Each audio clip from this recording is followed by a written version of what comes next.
Look at the weapons of mass destruction that people are trying to develop and nuclear proliferation, then it's important that we look at every single way we possibly can of dealing with this threat. Now, as the President said a moment or two ago, we don't have a specific proposal on the table yet. But I understand and share the American concerns, as I've said many times before. And I think what is important is that if we take this forward in a constructive way and have the right discussion with allies, then we can find a way through this. I've always believed that, incidentally, and I believe that even more firmly having talked to the President today. This government's determination to stand firm against a still dangerous dictator is unshakable. He has made this fatal miscalculation before. For his sake, I hope he will not make it again. Constantly say to people there are no decisions that have been made in relation to Iraq at all, but there is no doubt that Iraq poses a threat in respect of weapons of mass destruction, and there is no doubt that this issue is an issue that should be dealt with.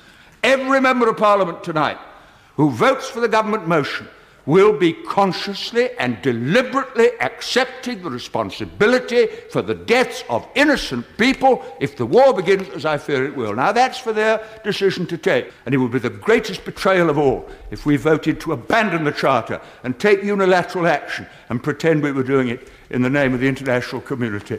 And I shall vote against the motion for the reasons that I've given them.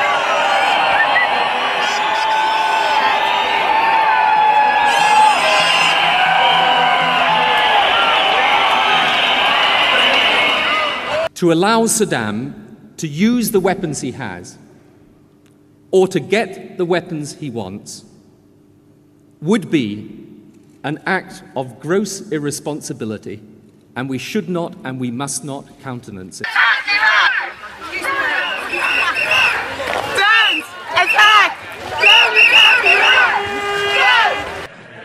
To show that we will stand up for what we know to be right. To show that we will confront the tyrannies and dictatorships and terrorists who put our way of life at risk. To show at the moment of decision that we have the courage to do the right thing. On Tuesday night, I gave the order for British forces to take part in military action in Iraq. Tonight, British servicemen and women are engaged from air, land and sea. Their mission? To remove Saddam Hussein from power and disarm Iraq of its weapons of mass destruction. But this new world faces a new threat of disorder and chaos, born either of brutal states like Iraq, armed with weapons of mass destruction, or of extreme terrorist groups. Both hate our way of life, our freedom, our democracy.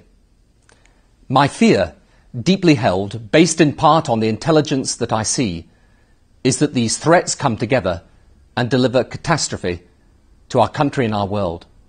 That is why I've asked our troops to go into action tonight. As so often before, on the courage and determination of British men and women serving our country, the fate of many nations rests. Can we be sure that terrorism and weapons of mass destruction will join together? Let us say one thing. If we are wrong, we will have destroyed a threat that at its least is responsible for inhuman carnage and suffering. That is something I am confident history will forgive.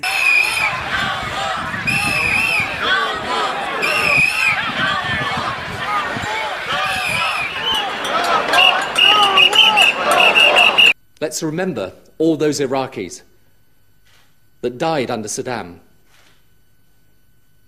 The remains of 400,000 human beings already found in mass graves.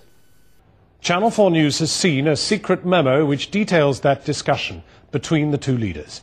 The President makes it clear there'll be war on Saddam regardless of whether the UN passes a further resolution. The Prime Minister replies he is, quotes, solidly with the President. The response from the Iraq war victims' families made clear the anger at the decision to go to war. We were proud when our husbands, sons and daughters signed up to serve our country. We must use this, but we cannot be proud of the way our government has treated them. We must use this report to make sure that all parts of the Iraq war fiasco are never repeated again.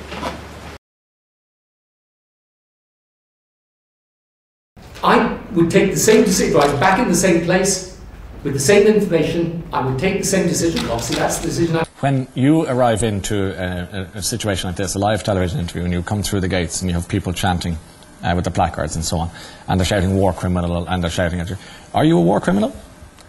Of course I don't believe that. But why are they calling you one?